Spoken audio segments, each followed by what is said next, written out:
was red a full moon. I appreciated the words, but what I heard was not spoken. Devastated like birds when they confer over the bullshit. Feedback and paraphrasing are acceptable. Waiting papers are unnecessary, just let me get my say in. Day in and day out, relay the message, learn the lesson. Rely on faith, debate, and make the time to communicate. Consciousness rising. The truth I inscribe on your mind, then I watch that imprint rise. Where do you get your inspiration? Oh, hey there. Since we're at it, why not? Before we start the show, I thought I'd let y'all know, in case you haven't figured that out already, that I've come on to Chris Jansen's End Evil podcast about a dozen times per year. And yeah, folks should definitely check out his works, his podcast. He's on a bunch of different platforms. So please check out his works and check out the Freedom Under Natural Law conference that he is helping to organize and all these things. As well as my fellow colleague, Leslie Powers, and a friend in the great works, Will Keller, as well. And so with that being said, so this is a second part following up from a previous roundtable, which is fantastic. I was so happy to be there. And, y'all got to understand, in case you might have missed it, I might have said it too many times, but just to reiterate real quick to get it straight, that his podcast starts at 6 p.m. Pacific Standard Time, or Pacific Daylight Time, whatever, right?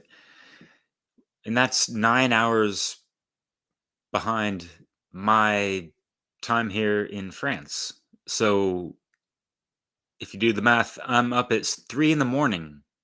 for these things. And when I speak, sometimes I might be a little not fully there because, but I live a non-linear lifestyle. So I'm up to these challenges and all that stuff. And with that all being said, my sleep patterns are all over the map and all that.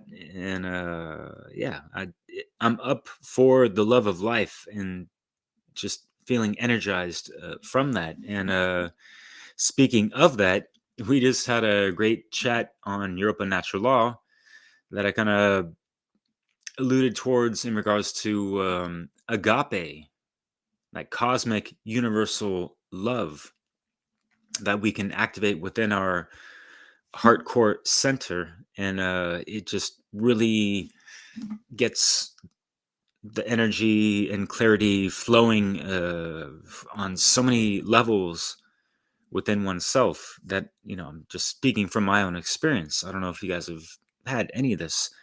And one of the things that I've noticed when I had that back in 2012 was that, and I mentioned this in the first part, and I wanted to just reiterate this to kind of set the stage for this type of conversation and for people listening in to take it further and, take it into meditation and deep contemplation within yourself in regards to having your heart activated and aligned more to the divine and all that stuff.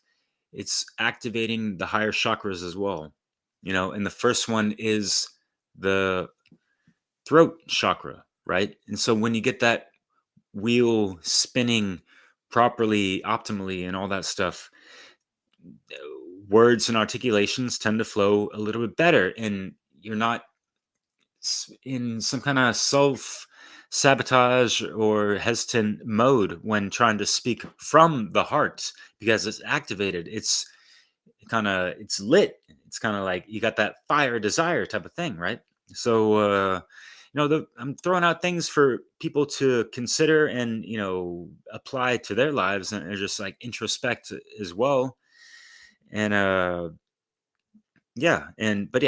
understand, like, you playing with fire and not tending to it properly, your shit will get burned, right? And I've learned this many times the hard way because I'm a fire sign and I have a lot of fire and wind in my chart. And if you're not blowing the wind properly and rhythmatically, if you will, then the fires can get a little bit out of control, whatever the fuck. And I'm talking about the fires within your soul that are emitting from that, right? So yeah, that kind of gets into temperance and alchemizing one's frustrations, angers, shortcomings, and all that stuff. And when people go into that reflection, whatever, they're able to um, improve their articulation of that, even just like that inner standing, that self-talk as well.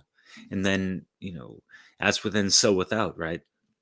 So you're corresponding from yourself better, and you're able to have better correspondence in interactions with others in the outside world, right? Which we should have more of, not getting caught up in so much digital discussions, which is fine. We got the Open Natural Law chat. We meet up, Chris, Brandon, Spencer, Crip, Rick, Jerry, who is also on the chat, Tappin, and Jim Adams, who's going to be in the Freedom Under Natural Law conference as well. We meet up on a weekly basis, and I got to be up at 3 a.m. for that as well, right? So yeah, just like having these weekly discussions with people is great, and it is a good time to take the time to refine one's articulation. And I get into this discussion of like swords, S words, swords being the air element of intellect, thinking about the tarot, right? And I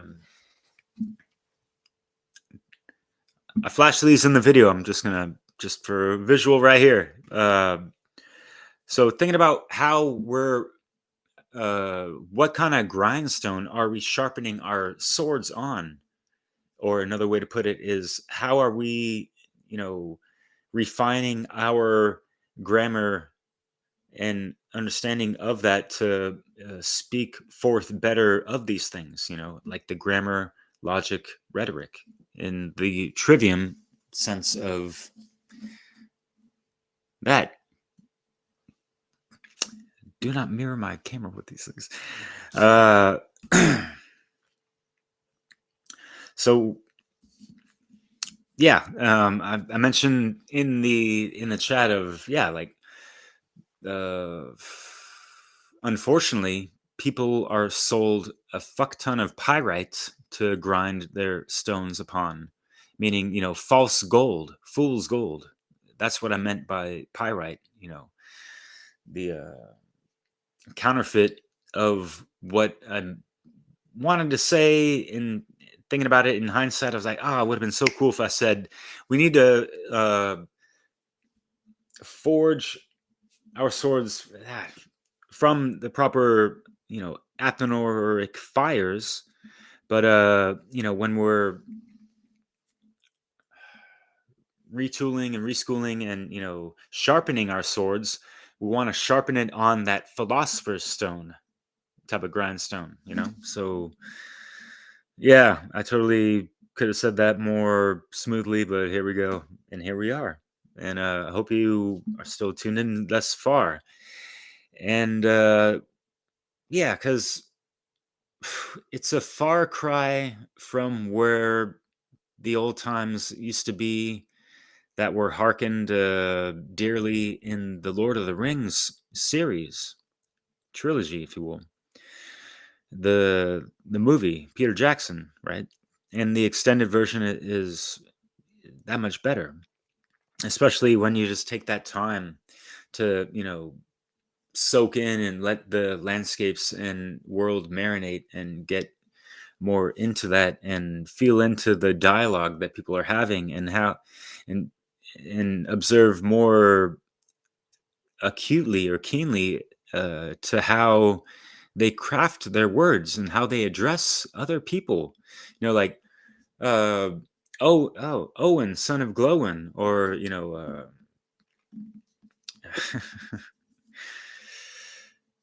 Thorin's son of Thrain, son of whatever, right? They would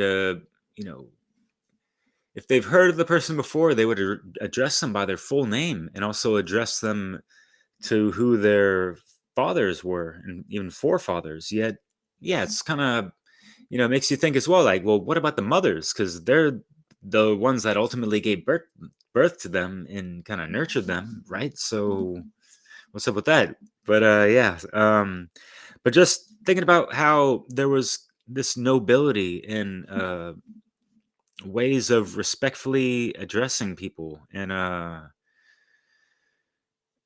yeah, just the way people had conscientious approaches to their words, and thinking about the effects they would have upon others, like just using that art of speech, art of persuasion, art of getting your points across, even, you know what I mean? So yeah, there's a lot to consider with this, and I'm taking too much time at this point now, but yeah, it all just goes back to one's heart-based intelligence. And yeah, speaking it from the agape uh, energy, and just that love of life, the love of creation, being in that sound song frequency vibration, you know, using your imagination and all that good shit. So yeah, and getting way the fuck below surface level communication, where you're able to see, understand and articulate and interpret uh, things, people, teachings, researchers, truth speakers on a multitude of levels. And you can easily see through a lot of people's programmed rhetoric and limited speech and comments and opinions on what they think about certain people. Like James Cordiner brought up like David Icke. And it just seems like, people are programmed to just brush him off and compartmentalize people like him and him directly, that like he speaks about reptiles, so like that's who he is, and that's what he speaks about, and nothing else really is worth listening to. You know what I mean? So it's like this weak ass surface level discrediting of people that they haven't even fucking cracked open a single book from these people, because he is an author of like a dozen textbook thickness books that he's written. So yeah, there's ways we can understand these things and articulate that and counteract this fucking whack ass jargon that people can throw in our way, whether in real life or in the digital realm and all that stuff. And we have to kind of anticipate that, in the digital realm, people are going to be wearing a good amount of masks behind what they say, and they're going to be saying a lot of things that they wouldn't really do in real life in front of your face, type of thing, which we get into as well. They're not speaking from the heart, and I thought that's where the fuck it really starts. What happened, y'all? Like the universe sees all. You're not getting away from fucking shit. You think you're being able to hide behind, whatever avatar, profile name, screen name, whatever the fuck, and not being held accountable for your shitty fucking behavior? Think again, my friend. And with that said, let's get it going. How can we occupy the same space without the tension? Different viewpoints cause the clash of expression. A note sketched in from one of the most sacred lessons. A firm understanding breaks the fourth dimension.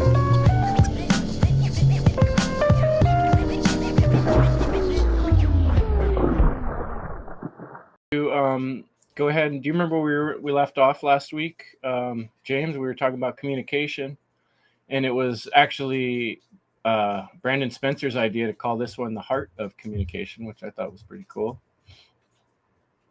Yeah, that's great. I believe we left off last week with solutions. That was the second topic, the second question in the topic of last week's discussion. and we had a nice round of us all just like weighing in what types of approaches we can take in our communication abilities, and what kind of things is it going to take with communication in order to kind of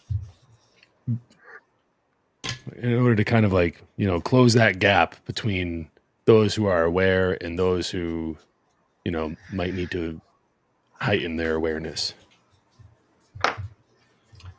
Well, one thing that Derek and I were talking a little bit about ahead of time was, you know, there's all these online chats, and as trying to advertise for the conferences, trying to build excitement for the shows, we've tried creating these different types of chats. You know, we've tried Discord, which is really funny, the names of these things, right? Discord. That sounds like it's going to be some great communication right there. Let's cause some Discord, you know, and then they reel you in, they give you this cool thing, and then they start kind of pulling the rug out from underneath you and making your old chat disappear and telling you have to pay money to do things that you used to be able to do. You know, but even if it wasn't for the audacity of the sites and how they seem to be destroying communication in so many ways, all the social media sites, people on social media sites and threads, from my point of view, have a very rude kind of way of doing things more often than not. And Yeah. I also like think about it, if it was a real conversation and we were standing around talking about something, you know, my little chat bubble, and then James said something, you'd see his little chat bubble, and then someone else just shows up with something totally blue random from left field, and they just want to advertise their, you know, what it is they're excited about, but without any kind of context or relationship to the conversation that's going on in the thread or on the channel, you know. And it's like, that's how it's become, and people just see it as normal. But I struggle with it. I really get frustrated. I'm like, why are you pushing that? That's not even what we're talking about. You know, like, how do we keep a conversation if we can't even stay on the same page for, you know, a few minutes? Welcome, Jerry. Thanks for joining us, man. On short notice. Appreciate it. Well, it's funny that you bring all this up, Chris, because like I've been rereading this book by, what's her name? By E. Mary Boothé, and it's about Richard W. Wetherell's right action ethic, and it's called Be Right or Go Wrong. And there's a chapter in that book called Systems of Reasoning. And Wetherell had, you know, proposed that there are two systems of reasoning. The first system, and I have it copied and pasted in my notes here because I thought that this would be pertinent for tonight's discussion. So if I may, I'd like to read this for y'all. Wetherell's first system, there's two. First system of reasoning, the system in common usage by society, he called the relative system of reasoning. In that system, people behave in accord with the motives they form to get what they want and avoid what they don't want. In that system, they learn about natural laws and phenomena, various professions and disciplines, and about good and evil. But the information gets distorted by filtering through a mental screen of personal motives based on people's particular desires, no matter how good or evil those desires might be. Okay? Then the second system Wetherell called the absolute system. It is based on the principles of right action, in which people reason from natural laws and phenomenon, professions and disciplines, and reality.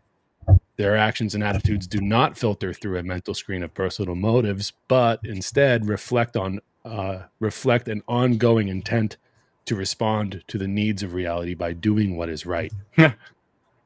And so there's 5 criteria that you can kind of rate yourself on a scale of 1 to 10 and see how close you can get to the number 50. And this is kind of how you can, according to Wetherell, how you can kind of gauge whether or not you are operating on the absolute system instead of the relative system. Relative, so right? From one, what was the name of the book again, James? Be Right or Go Wrong, Go Wrong by E. Mary Boothé. Oh, Jerry's all over it. And awesome. And so it's about Richard W. Wetherell's ethic of right action, or right action ethic. It's actually a trademarked thing because he used to call it humanetics, but then that got kind of misused, so they retermed it right action ethics. And so the 5 criteria are: number 1, my attitude toward the people I live with is logical and moral. Number 2, I willingly support my employment with an honest day's work. Number 3, I am accountable for my mistakes and want to be told about them. That's where the communication comes in my opinion. A lot of this is communication, really. It's all based in communication because we speak what we see in reality. That's how, anyways. Number 4 is I stay calm and rational when something goes wrong. And number 5 is I try to stay in touch with reality during all of my waking moments. So with those 5 criteria, take a moment of self-reflection, say 1 to 10, where do I rate myself on all those? And if you're operating within the absolute system, if your intent is to operate within the absolute system, then you'll be honest, at least with yourself, because that's where honesty going outward starts. The honesty with yourself carries on to your effect that you have on other people. So honesty with self is where it all starts. The way people communicate with one another, I agree with this. Most people are operating in the relative system, where they're just trying to get to what they want, instead of wanting to be in good relationship with reality itself. Reality changes all the time. All right. That's why, we might find ourselves having a different version of or a different perception of the truth as time goes on. But as long as you're operating within that sphere of reality and intently forming a good relationship with reality, I'm of the opinion that you are operating in truth if that's your intent. So when it comes to communication, the heart of communication, as tonight's episode is so aptly called, the heart of it comes down to, where is your intent, right? So when we're operating in balance of thought, emotion, and action, this triune, this balance that we have to strike, the heart is like the emotion. So if we're acting so emotionally, we have to keep those emotions in check. It's healthy to feel them and to understand them, and to have a relationship with them, I guess, is the result of the understanding. But if we're purely acting out of emotion, then it could actually cause real harm in the long run. This is where the rational, the logical, that's when that comes into play. So we have to strike a balance between those two things. And if we can successfully do that within ourselves, then the communication, the action as a result of the thoughts and emotions, the action is going to be closer to truth than if not for the practice of being logical and rational, all while having a good foundational relationship with your emotions. So the heart of communication, how we speak truth and breathe truth out to others. This is where we form reality. If we're telling the truth, then we're going to have a good relationship with reality as reality moves on, and we operate within it. So I hope that's a good place to start. Yeah, that's a beautiful distinction, and it's ringing in my mind. This conversation I had earlier this week. I had a great conversation with Cynthia from Affirm Life Daily podcast. She did a beautiful job coming up with these amazing questions, and we had a great show. So I would recommend people check out affirmlifedaily.com with Cynthia Mitchell, and also had a good conversation with Sarah Cross and on Crosstalk on Revolution and Radio. So I want to recommend to check out these folks. Talk about good communicators. But one thing I keep coming back to is like the difference, what you're talking about, relativism and being objective, right? And if in a way what the two descriptions you're talking about from the book is very similar to what Mark describes as Satanism versus not. Like, if your intentions and your mind is totally ego based, how's this going to work out for me? Or in a conversation, what do I want to say? It's all ego based. It's never going to be communal. It's never going to be a back and forth. It's always going to be like me, right? It is the heart of it. a true communication, we have to be open to accept that we might not know something that the other one knows. And if people really don't recognize that reality has an objective fact to it, then everything's subjective, and it becomes this solipsistic, like, well, if I don't think it, then it's not real type of thing. And it's easy to close out other people because they're just like non-player, what do you call them, NPCs, right? Or they're not even real. I'm real. That's like the Satanistic point of view. And if people are trapped in that paradigm, of course we're going to have trouble communicating. We're not even in the same reality, But I know you got a lot you were preparing to say too, Derek, so I'll pass it to you next. And Jerry, pop in whenever you're ready after that. Cheers, brother. I hope you hear me a lot clearer than last week with that faulty internet connection. And yeah, James, love what you said to kick things off. It was a great restart. And yeah, going along the lines of that heart-based intelligence, and like, what are people basing that off of? Is it really eternal axioms of truth, like hermetically sealed principles, natural law? Is that what our heart is based on and just actually aligned to and activated towards, kind of thing? And that kind of made me think about what you said as well, as far as like our intentions. And we had a great chat with the Soul Expression, who popped into the chat with Chris and Cynthia last night, as well as myself. And he was on Dissolve and Divide, and he broke down that word, like intention. Like, what are we intention with? What are we tense about? And that could be like seen as a good and bad thing as well. Kind of like, what are we focused on, in a sense, if you will. So yeah, like, if we are focused and aligned on truth, and we have the intention based on that, great. Within the pillars of enlightenment, right, the masculine and feminine, that oscillating electromagnetic life force energy that's within that heart core center of that heart-based intelligence, right? So when those three things are well aligned and intertwined with that divine, right, it's going to make that rhetoric a lot more clear and distinct from the falsehoods and other things that just are not in accord with what is true, in a sense. And I feel like, yeah, when people really break through certain thresholds within themselves, and yeah, they get that inner correspondence, that proper self-talk, so they can properly speak with other people and not be having inner inklings, and like, how the shadow ego can have that self-talk, self-sabotage, and kind of like self-doubt sometimes, and like the feelings of not worthy, in a sense, or like, oh, what I have to say isn't good enough for other people, and this and that. No one, you know what I mean? So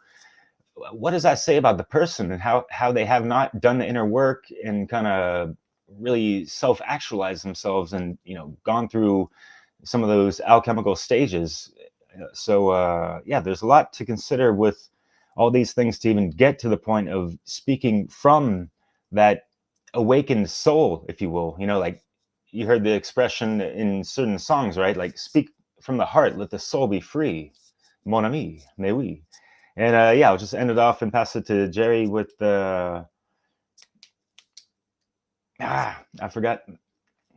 Never mind. But yeah, we always have to stay true to our word as men, as women, right? And so we are exposing ourselves every time we open our mouths as well. So speak with proper nobility and honor to yourself and your soul.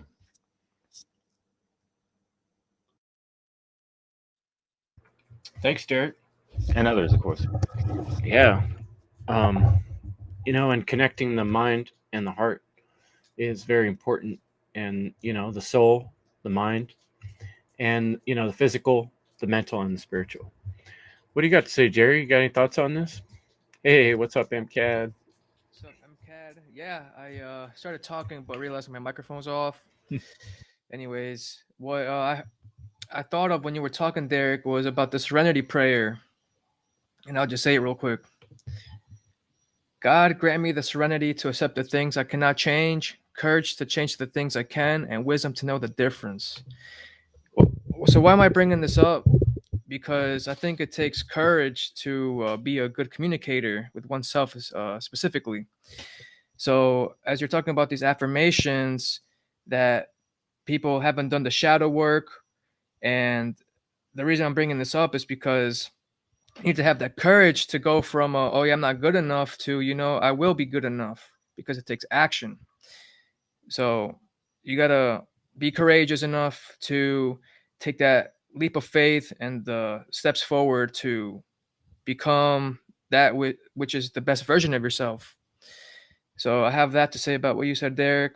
And James, it's very synchronistic that you've been reading that book, because I actually started reading it a few days ago, and I intend to finish it.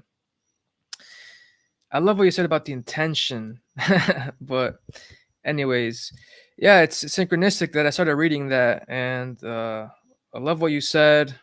And the moral relativism is abundant out here. It's wishy-washy, and once you understand the truth, it's very hard to be misaligned with oneself. And the more truth I find, I see that my heart is as light as a feather, and it's easier to take action that way. It's we're authentic, and the one thing I am working through right now are kind of like when I get emotional, like how to break through that, especially with family members. So if you want to touch on that, I'll give an ear. That's a good point, because I think my personal worst times I've ever done with communication have been times when I'm emotionally charged, and I see relationships as like a constant test, litmus test of where we're at in our personal journeys. Because people can be very difficult to deal with, and they represent the difficulties on inside of us, like just in a hermetic way. I've always found that when I look at the disagreements or problems in my life, when I'm able to stand back and look at it a little bit more objectively, obviously it's my own subjective experience, so it's not 100% objective, but when I'm able to back off a little bit, maybe walk on a trail, think about the problems in my life, when I'm able to do that, then usually I'm able to kind of see how it fits in a cycle that I'm dealing with in the larger realm of my own mental, spiritual journey and my own life. And so when we learn to look at problems with people as also our own self-work process, then it becomes a much more positive experience, because even if someone else is being an asshole, it's like, oh, they're giving me an opportunity to figure out how to deal with that asshole part of existence, of myself even. And so if we look at it as a challenge, that really helps. But I will say, what they call the heat of the moment, it's really hard not to get knocked off kilter a bit when someone strikes at you in some way or makes you feel threatened. And usually that's exactly what you were talking about, James. It's because my ego gets involved in some way or another.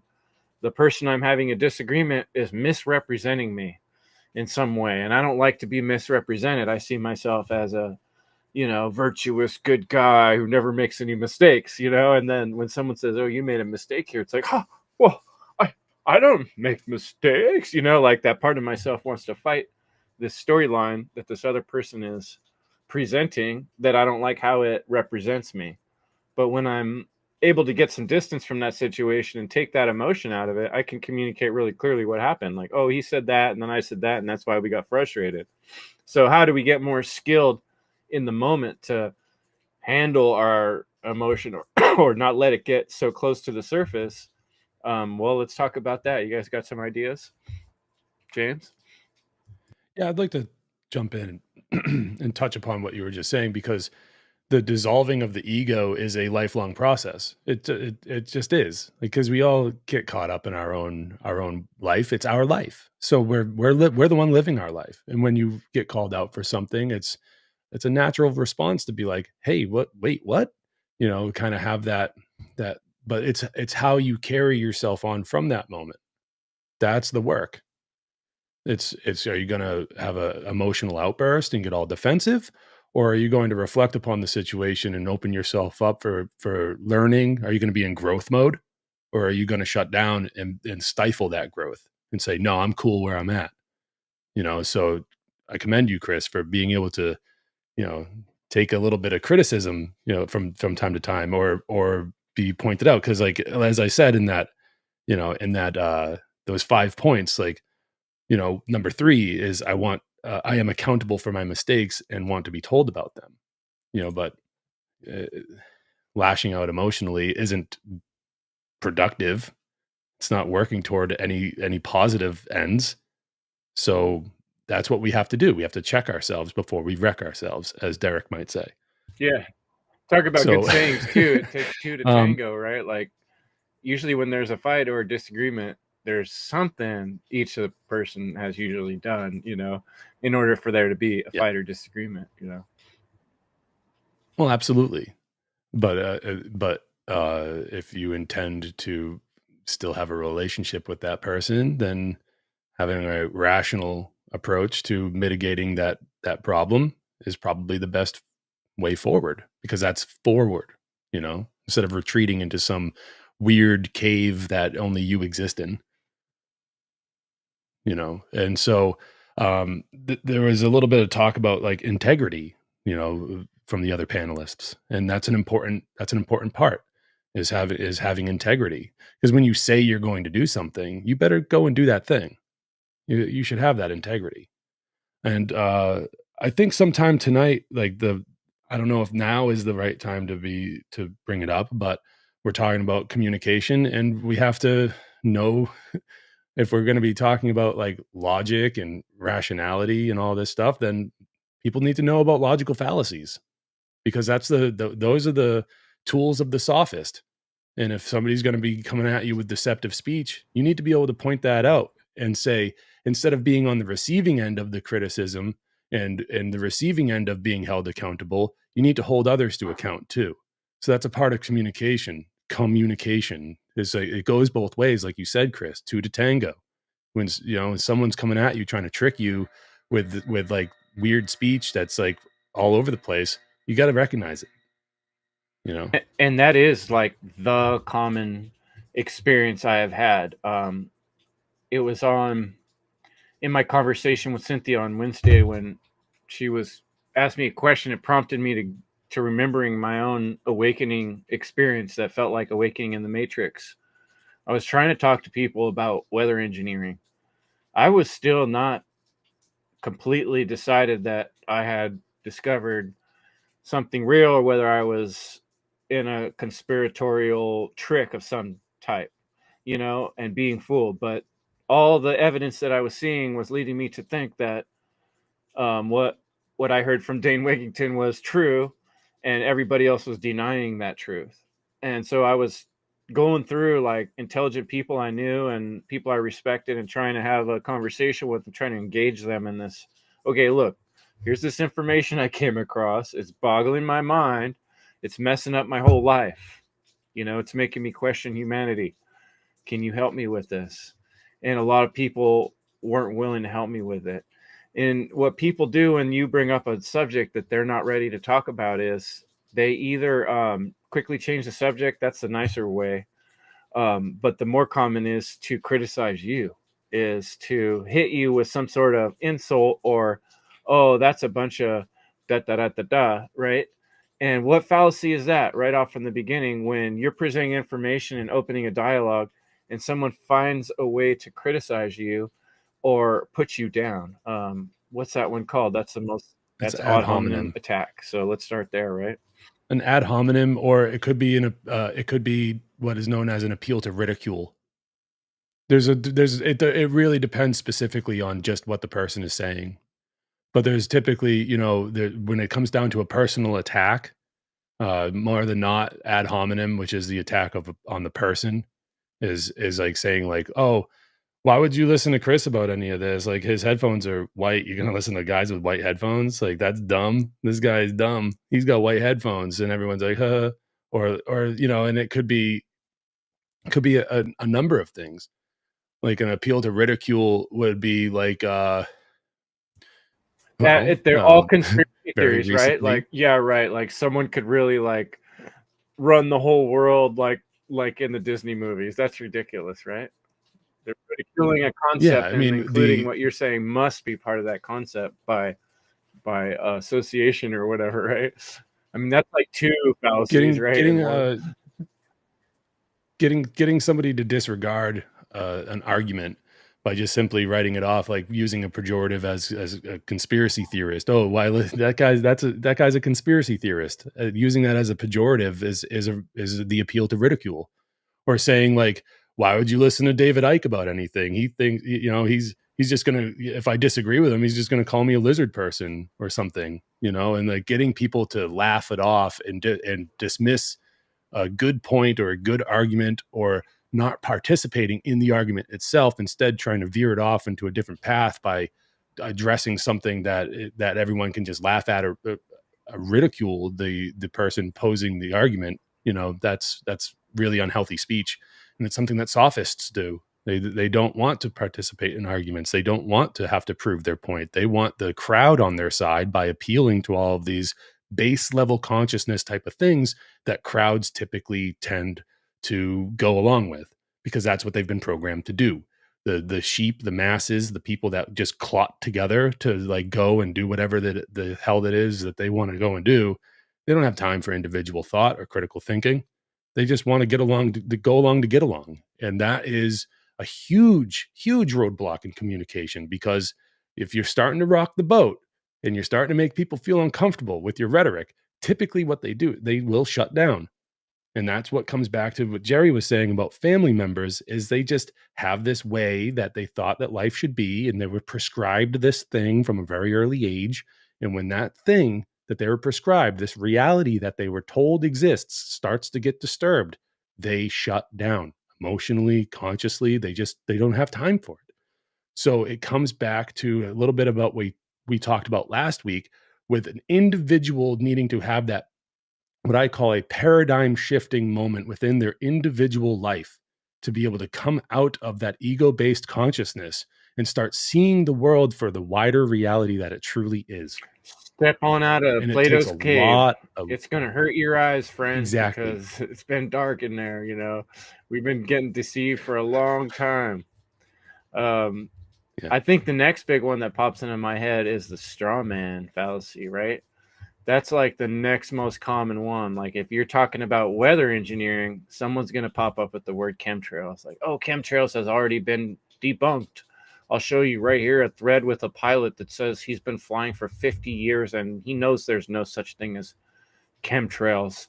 That's stupid, right? Like they're going to take the weakest argument that exists and they're going to attack that, right?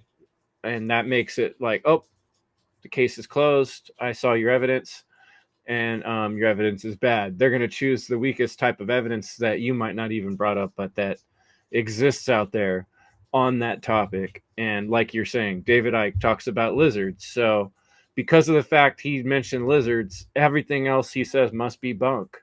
Because look, he talked about lizards. Come on, So that's a straw man. Or when fallacy, he starts to make a good point. Yeah, or when he starts to make a good point about something that's an actual argument that needs to be discussed, all you have to do is say, "This is the lizard person guy," and everyone's like, "Oh yeah, ha, ha, ha, what an idiot." We don't have to listen to him.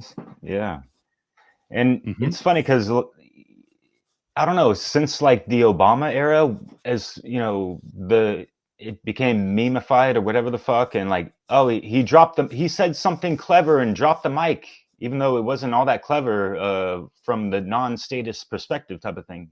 You guys remember that? Have you guys noticed that people have taken on this kind of like super too cool for school type of mentality, and like it's like easily trying to size up people, and trying to like just win the argument and not be wrong, as if their shit never stunk. And so it's like, things that rhyme with this witty banter, shitty manners, and what's the point? And it's just programming on top of programming, like you guys mentioned. And this goes into the issue of how language has been the battlefield, because logos, take it back to logos and all this, in the word, intellect, air elements, swords, s words, all these things. Take it to the tarot and the hermetically sealed first principle of mentalism, right? Goes back to intellect. And I found it really interesting looking through the cards just the other day. I mean, just there's a good amount of suffering going on with some of these cards, right? People are not sharpening their swords, meaning their S words, their words, on the right type of stone, or grinding stone, whatever. Maybe it's because of the programming and social engineering with all these logical fallacies, where our swords, our intellect is being sharpened on fucking pyrite, or all this counterfeit bullshit, right? I'm speaking kind of metaphorically and abstractly, right? But these cards speak in that sense, and I'm trying to complement that a little bit with my own abracadabra, mother lovers. Like, that's right. Are we not using our casting spells during this podcast? And I find it odd that that just this word podcast goes back to iPod, right? So it might be odd that I might be abroad in all these things, but how broad is the band of the bandwidth of this type of transmission, if you will. Anyways, I'm not trying to babble on in the land of Babylon, and that's kind of what people have been conditioned to having, right? Unfortunately. And yes, they're not operating and navigating with the compass properly calibrated within the center of their chest, right? So it goes back to the heart always. It's like the first eye that can see even beyond the three. Mais oui, mon ami. And OMG, what if you flip that around? You have GMO, don't you know, right? And so you have all these little LOLs and this and that. And like, I was thinking about this in high school when, cell phones were coming out, and, like, I was like a hopeless romantic type, and like seeing all this stuff, and like, I'm not feeling this. I'm not trying to like date women that are like about this, like, social media, even like pre-social media stuff. And it's like they're expressing they're limiting their expressional emotions through tiny text, whatever the fuck, these tiny chat and whatever you know what I mean? So like everything has been shortened down and like compartmentalized a little too much, and people are acting like it's so fucking cool and witty nitty that it's like, no, actually it's kind of shitty, because you're taking out some of the humanity out of these things. And I'm not following every little extra acronym that people want to make up just because they're too fucking lazy to type out 2-3 fucking words, right? The hell. But I was thinking back in high school, like this is like 1998, 9, of like, geez, I would just love to hear a woman's laughter instead of just seeing these LOL texts and that kind of stuff, that kind of stuff. So Jerry, what you got, man? Well, in-person conversation always beats text, in my opinion. Not to say that technology can't be used for good. I mean, sometimes, you're in France, I'm in Mexico. Sometimes we have to message each other. But yeah, don't be lazy and not spell out the words entirely, unless you're creative and you can do that in some form or fashion. Nothing wrong with that. But yeah, great points, everyone. I'm just thinking about the triggers and the chats. Leslie's typing in some amazing comments in the chat. How, she's like, she has a lot of knowledge, Leslie. I'm noticing that. It's very helpful. And then Rick is also commenting things, like asking why you feel triggered and whatnot. And you guys, well, James, you made a great point. about the logical fallacies, and yes, you want to know those for intellectual self-defense. Yeah, I mean, I got a question for you, Jerry. On Leslie's comment, she said, our capacity to stay calm when emotionally triggered is affected by our basic self-care habits: sleep, nutrition, exercise, and stress management. For me, that really hits home because I can think almost every time when I've got into a zone where my emotions are getting triggered, it's usually one or two of those things hasn't been going well. My nutrition has been slacking, or my sleep's off. I haven't slept enough. I tend to be much more emotionally triggered when I'm not getting good sleep. But I know you're into working out. I'm curious, in your experience, how much difference does that make in your mental emotional abilities when you're in good shape versus when you're not doing your regular working out? it's kind of funny because what happened was, since I got injured, I haven't been working out, right, as much. So that part of the things that you displayed has been off kiltered, let's say.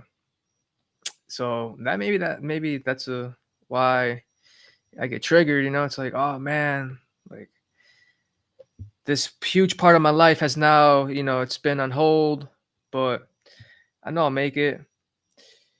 But Leslie made the point to deal with the triggers. That's huge. That's what I want to bring up here. It's very tied into shadow work. It's like, what what can I do about this?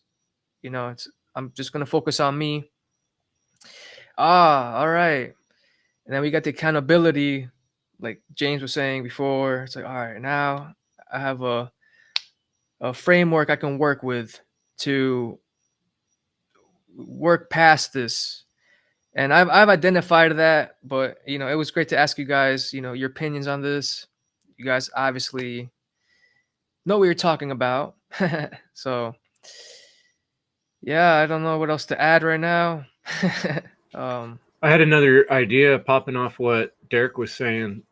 He mentioned suffering, and I was like, realize I don't think I've ever looked up the derivation of suffering. I don't remember what I got. So I just checked that out on Edom Online just to get a quick look at what they came up with there. And it's like it goes back to bearing children, to bear, to carry, right? To endure bravely or unflinchingly. And it's funny to me in a way that the most important aspect of communication is listening.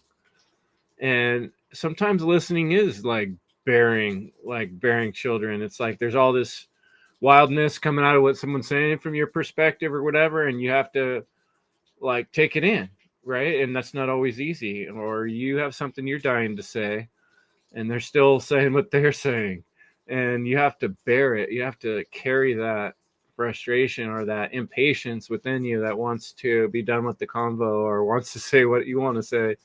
But it takes a certain amount of suffering in order to open the doors for a reasonable conversation, which means shutting down your own internal dialogue for a minute and caring enough to bear that person's whatever it is they want to share. Care to bear the share, yo. James, I think you popped across something juicy over there. And I want to point out that you can't see this, James, but your red swoosh, it actually connects directly to your red line coming after when you're in the right position. And it looks like your heart is coming in like a red swoosh. It's really neat. Anyway. Yeah, it's good. Yeah, man. I did that intentionally. Very, very good of you to bring up active listening skills, though, Chris, because that is the What were you talking to me? Sorry. You son of a bitch. That is the way that we do communicate. Real communication.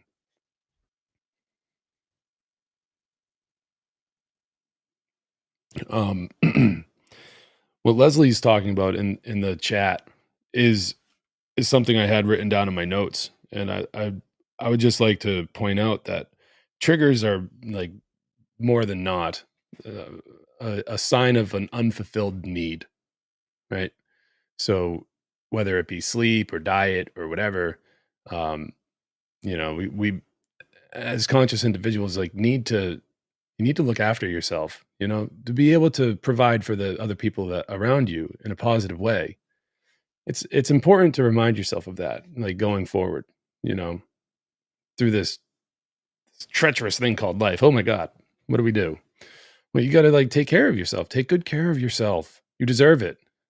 So, um, I just want to make sure that people understand that you're important and that you're loved by the universe. You're a unique expression of consciousness, and you deserve the self work, and that you should take that and put that in top tier importance because of the effect that you will have on the world, your footprint in reality that you leave behind when this corporeal form is done. You deserve it's your birthright to live a decent life. And in order to do that, you have to take care of yourself. Others are relying on you, and if maybe you don't have a large family who relies on you, then you still have yourself that's relying on you. So the work is worth it. So work it because you're worth it. And that goes back to the I think Derek was bringing up negative self-talk. And that is a huge thing that a lot of people go through when they feel like they don't have a support system. So with that being said, Freeman Fly always used to say, be the friend that you wish you had. Right. And so that's how you create a support system around you. I keep this card on my desk, and it says on the card, no matter what your day is like, be the kind of friend to others you want others to be to you. When you love others, they will love you. And that's the golden rule in a nutshell. So this is it seems like I'm going off on a tangent, but this all comes back around because of the way that we all live together. Communication sometimes can go beyond just words being spoken, right? It can be how you live with one another. You communicate through actions sometimes more than you do through speech. So we have to we have no choice. This is the law of the universe. Your actions affect other people, cause way of the world. That's it. Make peace with it, because it's not going anywhere. It's immutable. It doesn't go anywhere. It's been like this forever. It will be like this forever. So your resistance to that is causing strife and havoc for other people. If this applies, if you're resisting it, I mean. So it's a hard truth. It's a hard pill to swallow, but it is really important that people understand that and start applying these principles to the way that they actually live, instead of just having the knowledge and being able to regurgitate it or whatever. You got to live this way. It's not just words. It's a way of life. Yeah, that kind of, if you don't, were you finished, James? I wanted to piggyback just real quick because yeah, it can be done. I was thinking about this earlier today, kind of thinking of analogies and ways to portray or convey, right? It's knowledge that's not being applied. It's stacking your books on the shelf and never really touching them, and they're just collecting dust and they're festering, and where's the feng shui at least to does that make sense? Yeah, I wanted to finish real quick because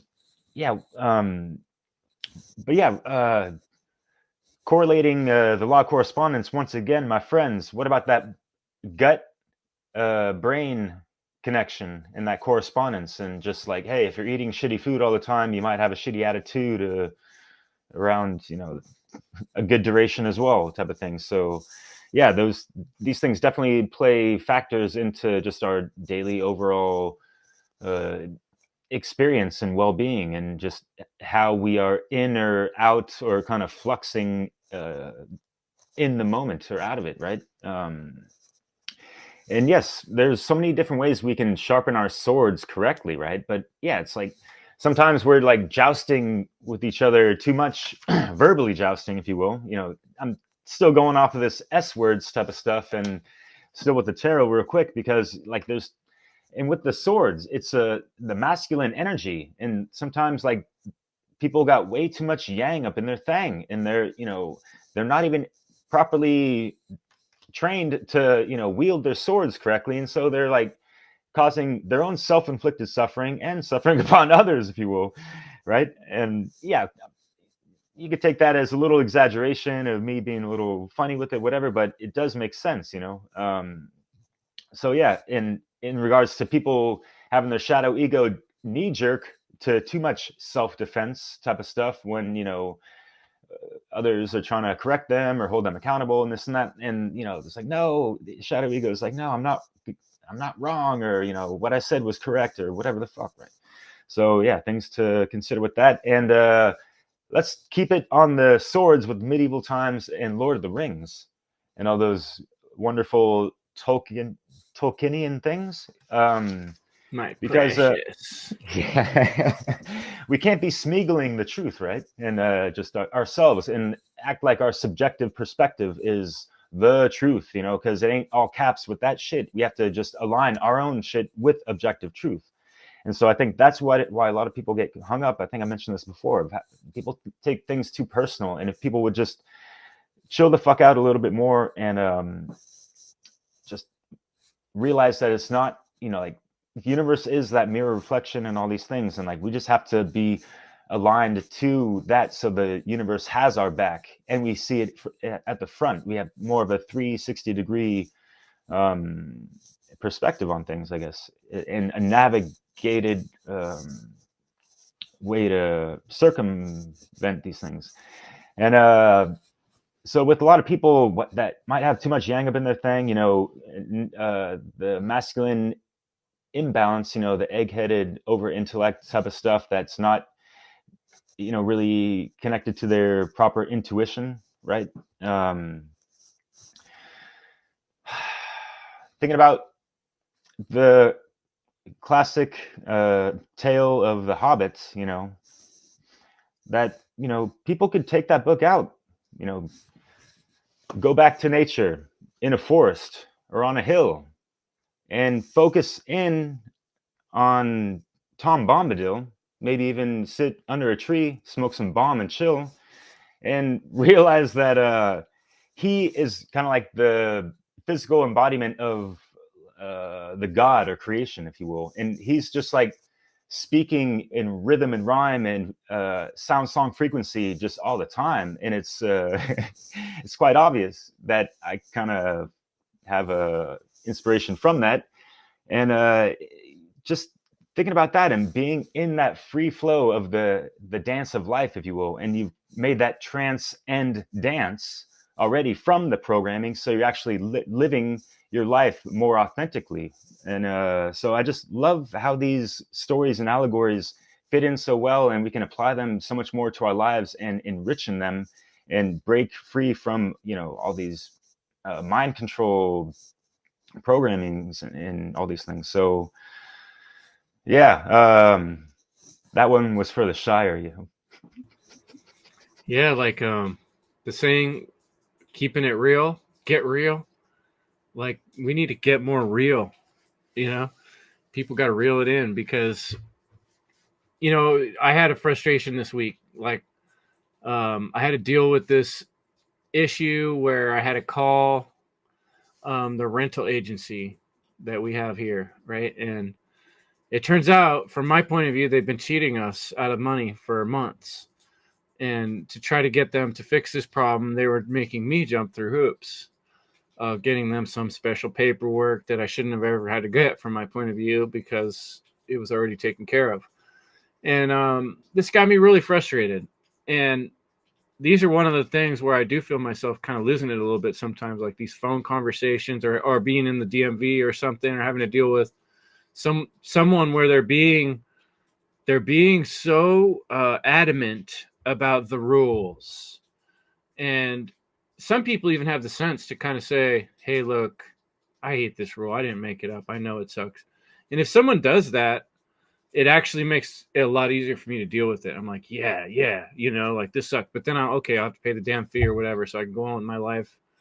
We can't all keep doing that forever. We got to stand up against stuff eventually. But the point I'm making is that the more technotronic our world becomes, the more people are hiding behind these facades of now you can only talk on the answering machine. And then if you actually get through to a person, they're going to tell you, oh, well, sorry, I can't do anything. And so I try to break through to people and I'm like, look, I'm a human being. Aren't you a human being? Don't you understand what exceptions are? Don't you understand, And occasionally you can kind of crack the egg a little bit, but it seems more and more as time rolls on, it's less and less human. Our interactions with things are business. Things are about money. Things are about, did you fill it out? Do you have the right thing? Did you check the box? Is your name spelled the same here as it is here? Literally having people in a doctor's office telling me that I'm not who I am because my name's written differently on 2 different pages and I have to write it differently. It's even not like, isn't this my name? And yet, these type of things where it's totally inhuman practices that we're all being sort of filtered into through our jobs. So like, I think it's a real challenge to whoever you are, wherever you're doing, to not become a robot, to not just, treat people like humans, step outside of the line, step outside of the box, break the fucking rule if you have to. Like, don't make people feel like that. That's not right. We gotta start pushing back on this stuff. Sorry, that was like kind of a little bit more of a expressing my frustration with dealing with phone crap, but it's about communication. Is one of the things that brought this topic up for me, is these kind of things where people are losing the ability to be living, breathing human beings that can communicate. But we're trying to work on that. I think it's a good point, right, Chris? That if you're frustrated, like you want to communicate that, not just hold it in, or at least you want to express it in a creative way and not let it sort of cause damage in the long run. Yeah, I mean, it's hard to get your things done when you lose your temper, and then the person who's helping you doesn't really want to help you. So it's not always a good strategy. But it is important. I think you're right to be honest. And I find that is the one way I have found to bridge the gap sometime between me and someone on the other side of the counter, is to be like, look, here's what's going on. I am frustrated. I'm trying not to take it out on you, but who else am I supposed to talk to? What can you do? And sometimes it works to just sort of be real with people. Another thing I do is I try to notice people's name in places I shop, especially if I go to the same places over and over. I try to not just see a person that I buy things from as a clerk, but as a real human being who has their own life and family and problems. And I try to notice, when other people are having a bad day. When I go to the counter to buy some food and they're frustrated behind the counter, I'm like, you guys having a rough day in there? Yeah, it's been busy. Like, I get it. I'll be patient. Like, when we can help people out and when we can be human, I think it helps a lot to pay that forward, especially in public. And sometimes that leads to those opportunities where maybe someone wants to take my little business card about my podcast, or they're curious about, we get to know each other once you get a certain level of trust with people, they're going to be a lot more willing to consider your philosophy, and how you act might affect them if they respect you as opposed to if they don't. So, let's give it one more go around. If you guys got any closing thoughts, and then we'll finish up the show for tonight. Well, I'd say, Chris, that what you do in those situations is exactly what is lacking at large. And if more people were to take that approach, then it would be almost it would be a force in and of itself. That this bureaucratic nonsense of like the rigmarole, they wouldn't be able to get away with it. These people need to be held to account. And what you're doing is holding them to account. Like saying no, words have meaning. Here are the definitions to the word in this contract. And you're saying that it doesn't mean that thing. And guess what? You're wrong. I'm right. And sometimes a little bit of indignation goes a long way. But if more people were to point out the wrongdoing, then the indignation that you feel might not be so intense, because they wouldn't be able to get away with it for any longer, because anymore. These go along types need to wake up and stop being go along types, because the path that they are being escorted down leads to a slaughterhouse.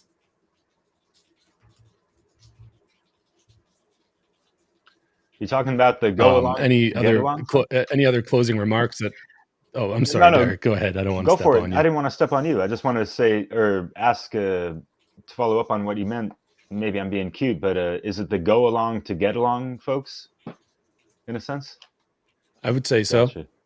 Yeah, please. I want to say hear so. your last remarks.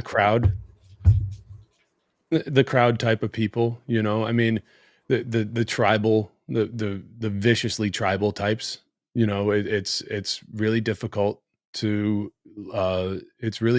live according to natural law when we're so vastly outnumbered in comparison to the people that just go along to get along, because they like I mentioned earlier, they're prescribed this version of reality from a very early age, and it's a very difficult mind control mechanism to break out of. But I'm just saying that if it weren't so, then of course there wouldn't be the crap that we have to deal with these people that are trying to lead us down that path to what I call a slaughterhouse of tyranny and slavery, to a degree that even now we can't even imagine. The plans that they have are just so disgustingly abhorrent. The behavior that they do, like, it disturbs me to my core, which is why I come on to places like this, because even if we reach 3 people, that's 3 more people, and maybe they can reach 1 million. I don't know, but it breathes a little bit of hope into the situation. Not like in a hopium sense where it's like, oh, we're not going to light and love our way out of this situation, folks. Like, it's just not going to happen. It's a little bit of a cliche at this point, but it's going to take some hard work and persistence to make the change happen, where we are sitting on the other side, where it's like, we're winning, any other closing remarks that I have is like, well, if I could just like tell people that this is what I do over on my main channel, is I try to teach people about voluntarism, because this is how we kind of better get along. And like, it's fair. Voluntarism is a great thing. Like, it goes according to natural law. And so that's why I try to teach people. And I take it from a historical point of view, where I go back and I read documents that were written by some historical figures, and stressing the point that how long have these ideas been around? These theories have been, it really sends a chill down my spine that 175 years ago, like, there's solutions being presented to problems that are so, like, really difficult to solve now, but they could. Anyways, before I take up any more of the time tonight, like, I just wanted to point that out, that like, this is how we go forward. We have to respect other people's individual sovereignty, and there's 2 ways we can go. We can go the coercive route, or we can go the cooperative route. And the cooperative route is what leads to an increase of freedom. And that's what we need to do. We need to be abolitionists in our day-to-day lives, and we need to live according to the golden rule, and really take that and respect it, and really take it seriously. So, with that being said, like, thank you so much, Chris, for having me here again 2 weeks in a row. It's been so cool, and like, I really, really appreciate the space. Absolutely. Thanks for popping on, James. Your words are very valuable. And I really prize those of you that do this work and are, it takes quite a bit to be prepared to show up something like this live and just get on and have a mic and have all your equipment ready. And, it takes work to get to that point. It takes mental exercise and preparation, and those are all in that path of what puts us in that place of being good listeners or good speakers, good conversationalists, good communicators too, is the preparation leading up to those conversations, and keeping ourselves in check and being self-monitoring. So you've obviously done a good job on a lot of those things, so appreciate that very much. And there's going to be more roundtables to come because it's something that I think makes this podcast awesome. So Derek, got some more words for us? Yeah, because I love sharpening those swords with you guys, just refining our articulation on things. It's great, having our One Great Work Warriors meetings and all that stuff. Yeah, always a pleasure and honor to be in Connects. Much respects. And yeah, one who's understanding the truth cannot neglect or deny, or shouldn't rather, the righteous indignation of things. And these are proper responses, in regards to the sacred masculine principle of self-defense and all these things, and understanding on a deep, profound level that we have been violated or coerced against, type of thing, right? Otherwise, that wouldn't show up in our feelings within our kind of like compass of also acting like a radar of the metaphysical stuff going on. And so we have to really alchemize the anger, because it is very fucking potent. I tend to see it as like, think of it as like the fire. It could burn us up in others around us if we're not tending the fires properly and tempering. That's why I love the temperance card with the tarot, because it reminds me of that. And yeah, so alchemizing our anger can augment our articulation and stuff. And we need to put possibly, well, just going with the heart of communication, the art of communication, the art of articulation, Sorry. So yes, the masculine, feminine, right? The two pillars of enlightenment, that has to be properly balanced. I think, James, you were talking about that. For us to, do no harm and take no shit, and understand that our words can, be, slicing and dicing through people sometimes, even if, people might be overly sensitive, whatever the fuck, it doesn't matter. What matters is that you are speaking from a place of care, right? And that the alchemy involved in that is gonna keep us balanced and have our lights, our inner light shine, but our heart as light as a feather, even if it's, it seems like almost a really impossible task sometimes, especially during these draconian this era that we're in. Yet we're here to really try to effectuate proper positive change. So appreciate everyone in the chats as well. Leslie Powers, what's up? Nate Cap, Theo Lukes, Rick, I saw you too, and Big Live Visions, yeah, for sure. Chris, thank you so much again for having this really cool two-part setup. I just love being able to express myself, and I love the fact you invited me on. And yeah, Dissolving the Divide, Leslie and I have a great show, podcast, if you will, and we've spoken a little bit about these topics that we covered, and specifically a video titled like the one divisive tool that can unite us all. And I was talking about that Excalibur, the sword of truth, that's cutting through the lies, the bullshit, and all that stuff.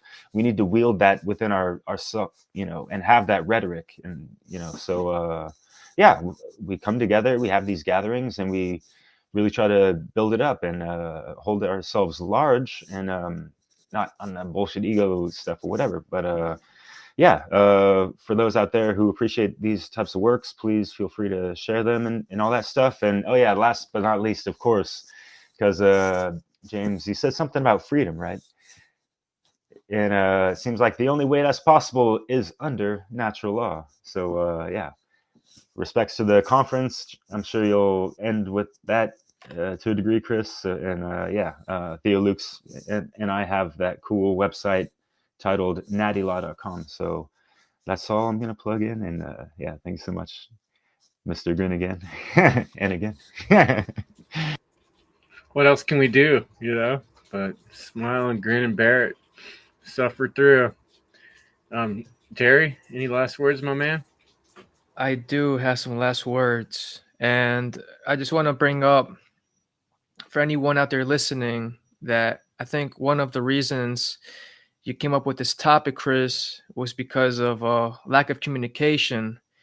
Therefore, you bring the solutions as to how can we have this heart-based communication, and listening is key. I mean, you want to, that's the 20% of what you have to do that gives you like 80% of the results, if that makes any sense. So I'm glad you brought that up. Yeah, Jerry, how do we 80-20 spell principle. heart? We have the ear in the middle of heart. How we spell it? Sorry. Ooh, Yeah. Maybe just think about that. that was great. We should end it there. Artistic. All right. Well, I got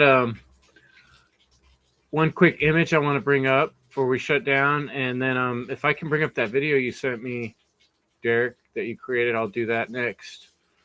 But I'm kind of doing stuff on the fly here, so we'll see how it works.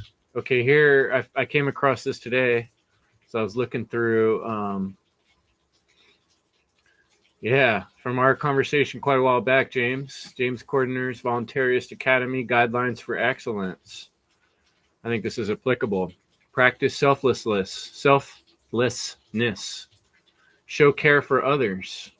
Own yourself in spirit and action.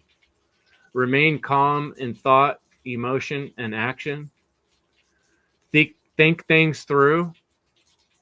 Speak the truth. Be bold. Be courageous. And don't steal anything, spiritual or material, and do not initiate harm. So I think that's some pretty good stuff to kind of end it on here. And I'm going to video for you folks to hear real quick. If you just give me a moment, I'll bring that up. And we'll see you next week. Thanks for coming to the End Evil podcast. Evil is the destruction of freedom. Okay, local video. Here it is.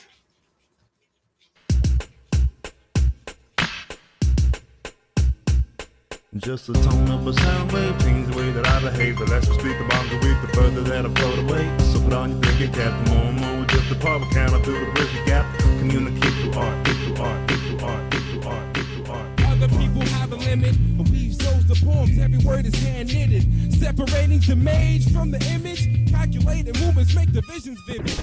Rise up, rise up, rise up, rise up, rise up, rise up, rise up. Consciousness rising.